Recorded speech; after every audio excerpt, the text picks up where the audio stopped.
Hi, everybody. Welcome to our show, Conflict, Mediation, and You. We want to thank you for joining us again and for supporting the show. I'm Rick. And I'm Robert. And today we want to talk a bit about conflict, mediation, and you. Specifically about the way mediation works and the way it can be of benefit to people. And Rick, you said we're going to talk about conflict, mediation, and you Yes. being them. Right. Do you want to tell them that that's the name of the show too? We struggled over that name, and that's the name we came up with. Conflict, Mediation. and you.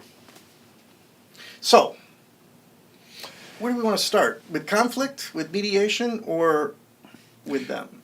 Well, we've talked about mediation in the past on previous episodes. We've talked about mediation, a little bit about what it is, how it works, and the benefits of mediation. And we're going to go back and do more of that because there's a lot more to mediation than what we've covered so far. Oh, yeah. But what we're going to be doing moving forward is to expand on each one of those topics. Mediation, we'll talk about that. We'll talk about conflict, what conflict is, how it occurs, and there's good conflict and bad conflict. So we're going to talk about that. And to me, in many ways, the bigger of the three is going to be you. Right. And we'll talk about how mediation affects you, how it can be used, and how it can be of value and benefit to you. Does that sound about right for you? Absolutely. There's so many different ways in which conflict is inevitable in our lives, both professionally and personally. So to be able to talk about where these things can impact you, where it can have a negative impact, but also a positive impact. Most of the times we don't think of the positive elements that come out of conflict. And so we'll have an opportunity to talk about those in detail specifically. And you'll get a chance to maybe look at your life differently and look at the ways in which what's happening won't necessarily have the negative impact that maybe it's currently having. If we can look at conflict in such a way that can change your perspective, or talk about a technique that can take a bad situation and leverage it to a positive outcome. Okay. Either with your kids, with your spouse, with your colleagues at work. I mean, there's just so many opportunities to address conflict. Yeah, and in order to do that and to answer questions that you might have about conflict, then what we would like for you to do, and you see our web address and our phone number scrolling across the bottom of the screen here, you can give us a call and send in your questions, your thoughts about mediation, about conflict, and anything that you might want to share with us about that, because I really want the show to be what you want it to be. We could sit here and talk about these things all day long, and it might be interesting to us, but it would be a lot more interesting if we're addressing what it is that you are wanting to hear, what you want to know, and possibly be of assistance to you in some way in determining whether or not mediation is for you, whether or not it'll work for you. So that's where what we're thinking as we're going forward. That this is how the show is going to go. And again, we want your input, so feel free to email us, to give us a call, let us know what's working for you. We'd like to know that. Yep. Move out of the theoretical into the concrete so we can be specific. Absolutely. Speaking of specific, last time we ended with talking about a story in mediation where the impact had a positive outcome for relationship. Do you have that story for us today? And you're asking me to remember what I might have been thinking on when we were last with you. And I do recall talking about the mediation with the mother and the daughter. Yes. And that's the I believe that's the conflict that you're referring to. And if you recall, the mediation or the parties, one party had filed in small claims court for $500. I think that was the amount.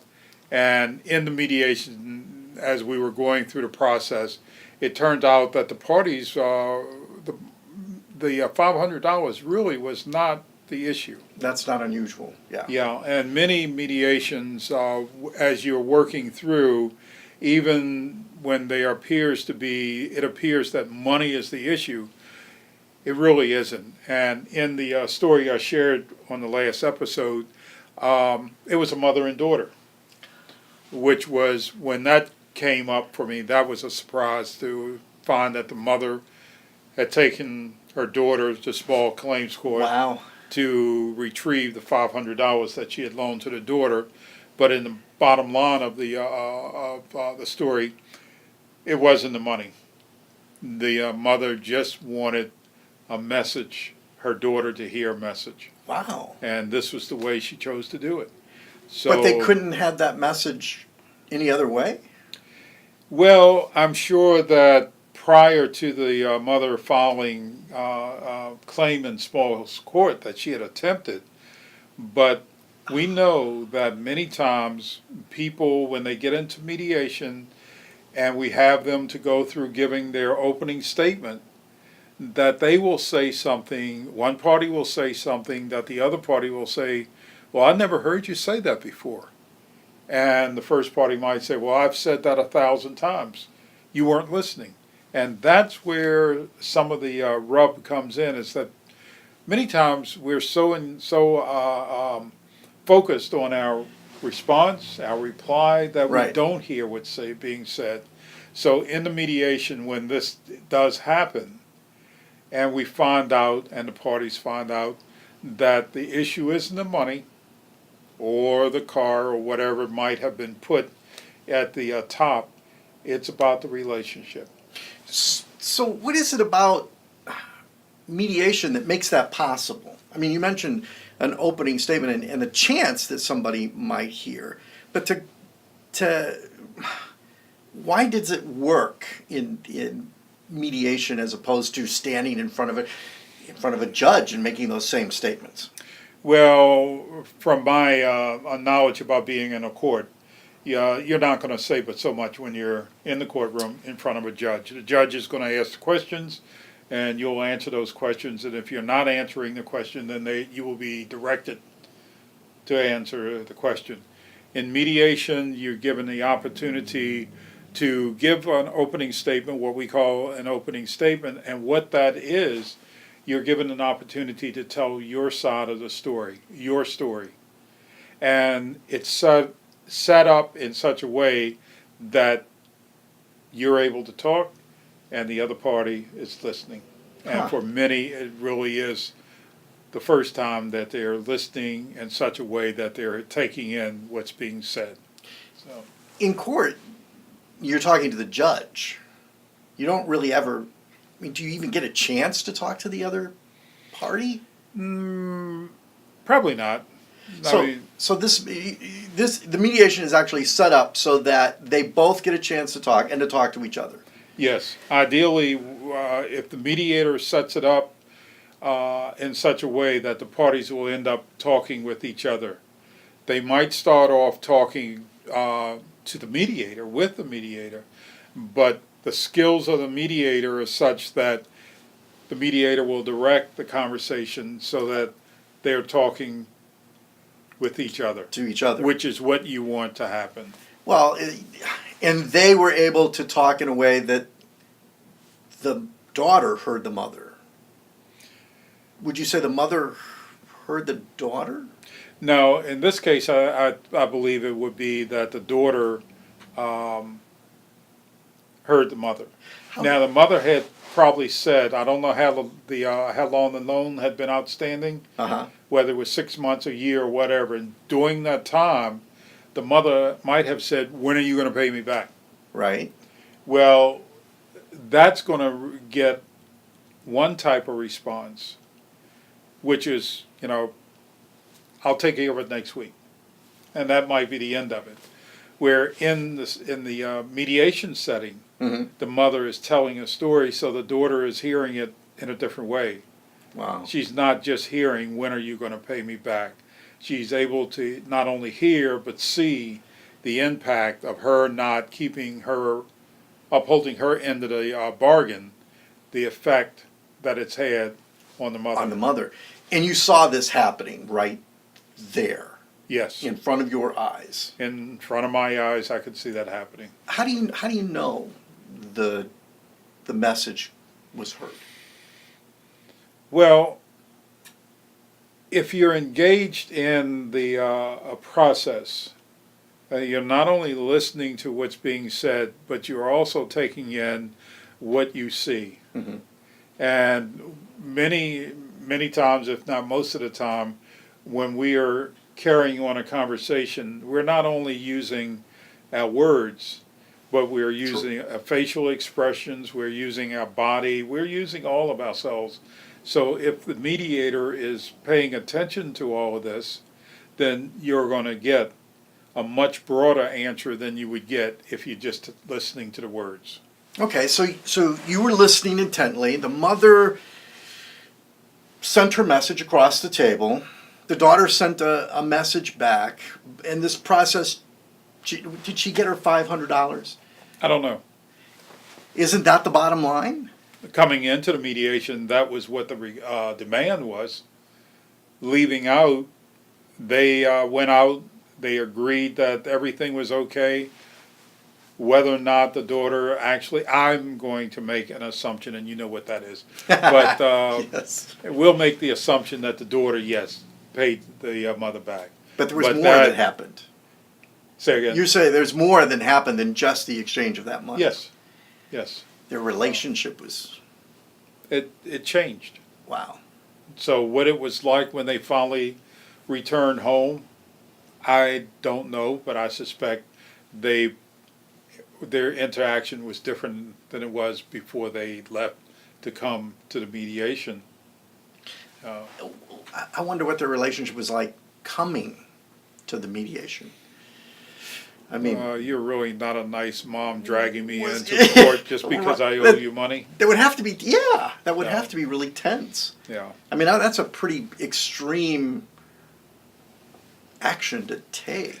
Well, in the many mediations that you've been involved with, I know that you've seen some extreme behavior Right. and action, so that's unusual, but not unusual. Well, in this case, she must have really been desperate.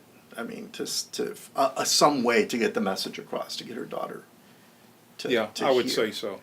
I would But say so. I mean, you would think that such an extreme, I mean, would really risk the relationship, and yet your experience sitting there, it actually strengthened I believe so. the relationship. Yeah. Well, that's the power. I mean, I've seen the same thing. The power that mediation has to be able to go beyond the surface issues, to dig down deep, not just on the surface of, well, this is the complaint I'm having, but to go really deeper to talk about, well, relationship issues. Yeah, the one thing you might want to keep in mind and have the folks in the audience to keep in mind is that this appears to be a simple case, simple mediation case, and in some ways it was. But what happened in that particular instant happens in cases and mediations that are, on the surface are much larger than that. And as we go forward with our shows and talking about mediation, you're going to find that the same theme is going to roll through most of the stories. Might sound a little bit different, but for the most part, it's going to be the same theme, and relationships it's going to come up many times. So there may be people out there right now who are struggling with a relationship that's being negative right now, and they don't know what to do. They're at wit's end, and they may be wondering, could it be possible that this process could help them? We could tell them how to find out right after we talk for a moment in thanks to our sponsors. 10 years to learn the business. 10 years to make a name. 1 year on your own. It takes time to build a small business, but only 60 days to transform it with email marketing from Constant Contact. Sign up with Constant Contact and get 60 days of free email marketing to generate referrals, connect with clients, and build the business you've always wanted. Constant Contact. Start your 60-day free trial today.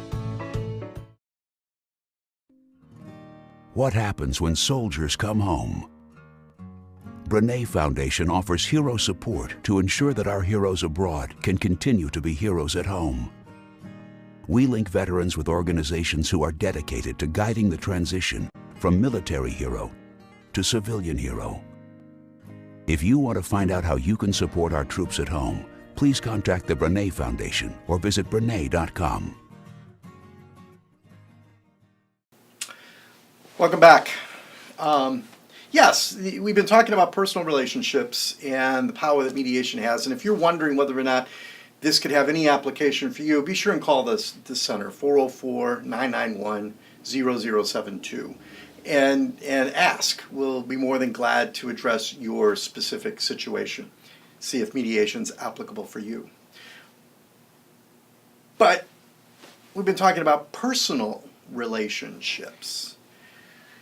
What about professional relationships? I've done cases where it's two business owners that have a conflict. And it usually starts out over money, but it turns into much, much more after that.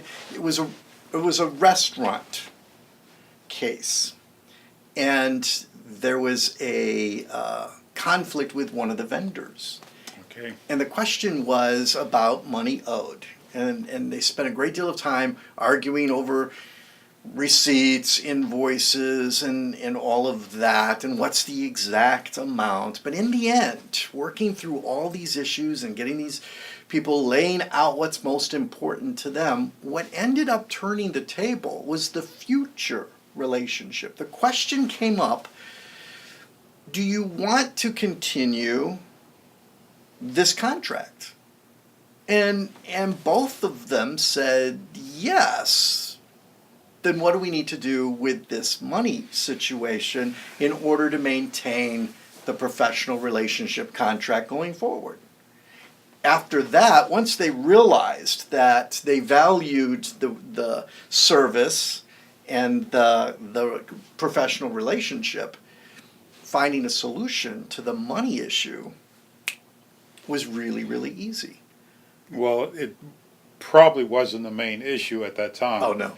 Because the mediation is used a lot in contract negotiating. Right. And it's a place where many people never really think about mediation being used. But if you think about contracts and how they're negotiated between one business or another, or between professional athletes, I mean, they use mediation a lot, to come to agreements Right. on their contract. So, it certainly can be, mediation certainly is a tool that could be used in that. And I can see how that would work out in the case that you just shared with us. So, so it's another place where mediation can be used. Absolutely. So we've got personal relationships, and it's not just there. Professional relationships, and I think we've all heard of the baseball negotiations and mediators coming in to resolve those conflicts. It happens all the time. Now, I'm going to ask you to watch your language. Okay, what did I say? You said the mediator coming in to resolve. Keep going. That's not the role of the mediator. True. The mediator will come in to set the stage for the parties to work out their disagreement. Yes. In the hopes that they are able to come to an agreement between them. Right. And the mediator is just on the outside. So Mediator manages the process, which creates the opportunity for that. And this is what I love so much about what we do and what we train mediators to do, it's not just about solving a problem. This is way beyond problem solving. In fact, so many managers, supervisors, I mean, so many people are trained in the area of problem solving. This is not that. And this is not being able to come up with an idea to solve the problem. What mediators actually end up doing that I love so much is they create the situation and the environment following this process where the parties resolve their own conflicts between each other. That is an incredible skill set to be able to do that. So as you say, the mediator's not the hero. And the mediator's not the person that figures it all out and comes up with a solution. The mediator just manages the process, but has a series of techniques and skills that can literally take two people who could not resolve a conflict to a place where they can. So yes, you're right. Now, Yeah. thanks for, we don't resolve conflicts. No. And it's important, I believe that it's important for mediators to see what they're saying before they say it. Like what? What do you mean? Well, I mean, it's just a slip of a word. Like just now. Yeah. So, I mean, that can turn the whole tone of the meeting. Because now, if I'm sitting there and I hear you say, I'm going to resolve it. then I say, oh, okay, now I don't have to worry about this. He's going to take care of that. So, Yes. and I might never say that. I might not even realize that I'm thinking that. Right. But now my whole train of thinking, if you will, is shifted. To the mediator, Well, yeah. thinking that, Yeah. that they have more power than they Yeah. actually do. So, having said that, in the beginning, we talked about topics that we will be covering during the show. Yes. And we've talked a lot about mediation. We've talked a fair amount about conflict, and we said that we would be talking about you.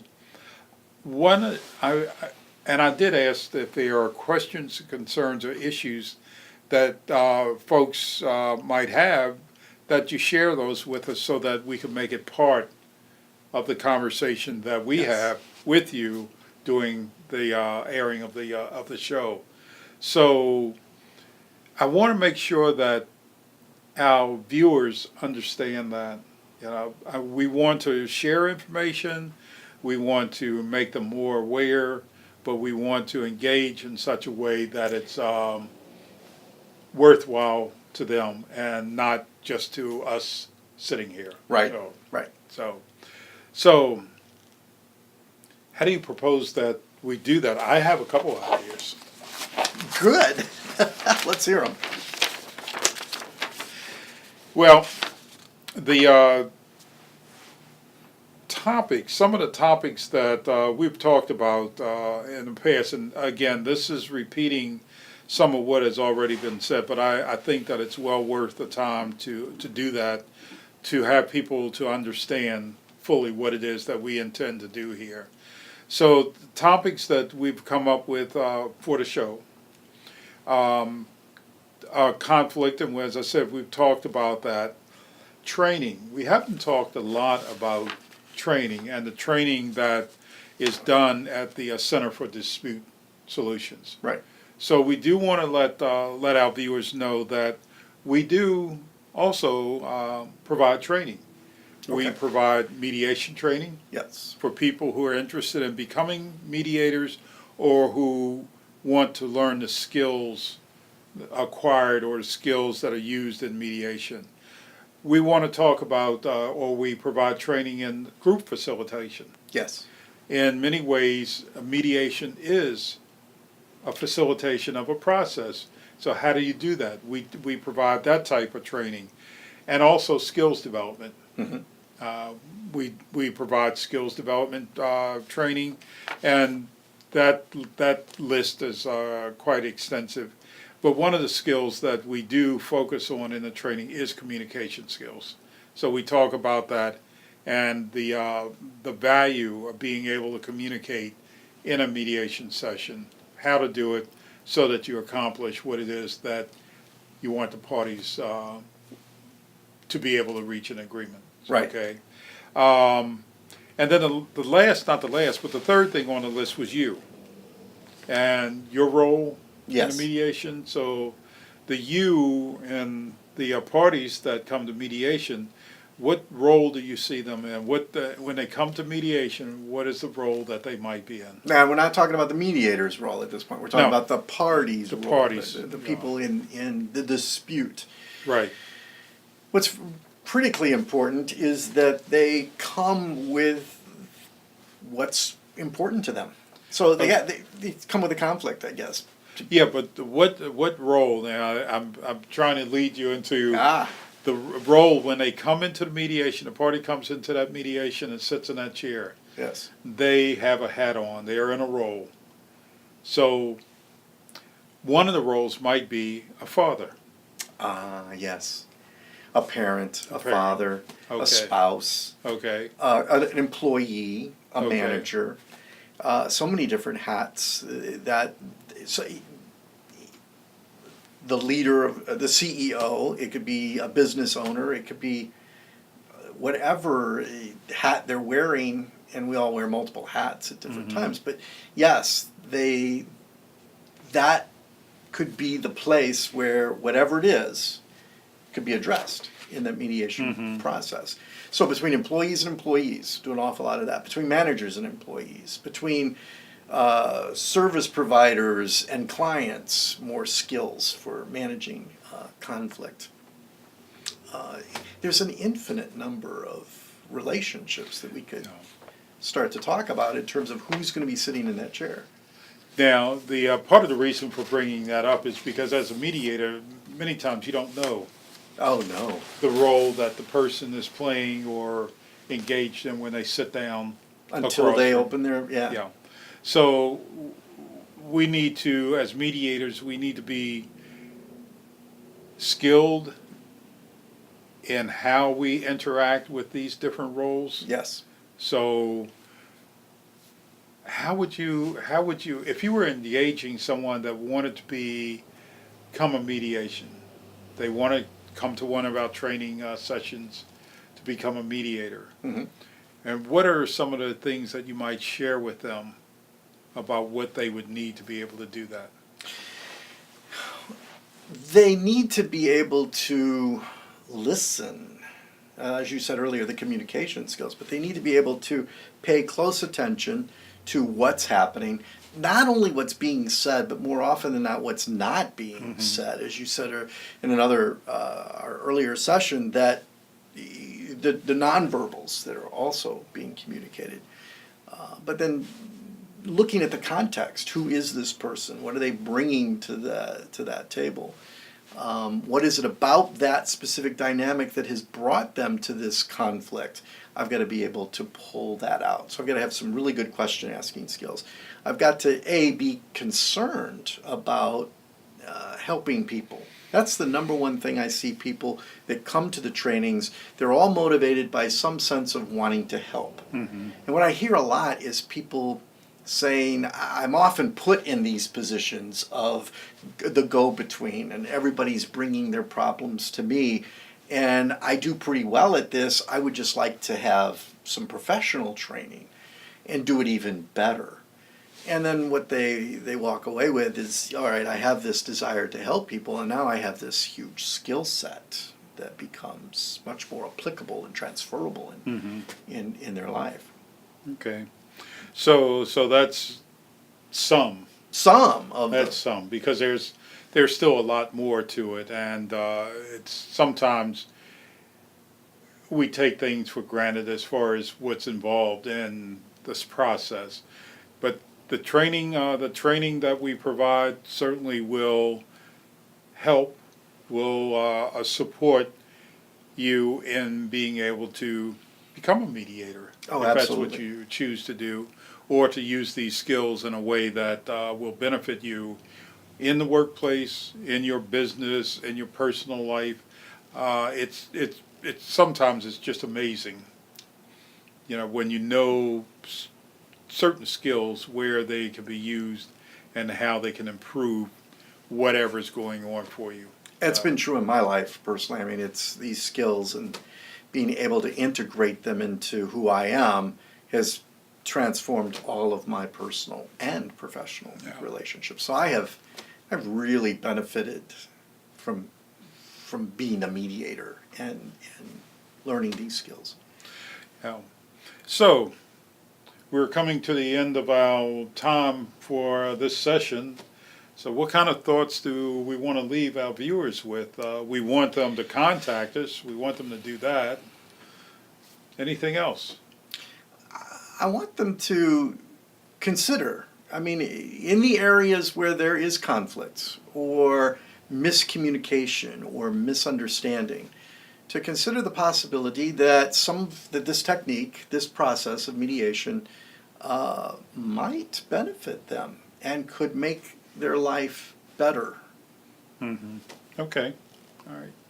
So that's going to end the show for today. And again, we'd like to hear from you, to hear what your thoughts are. And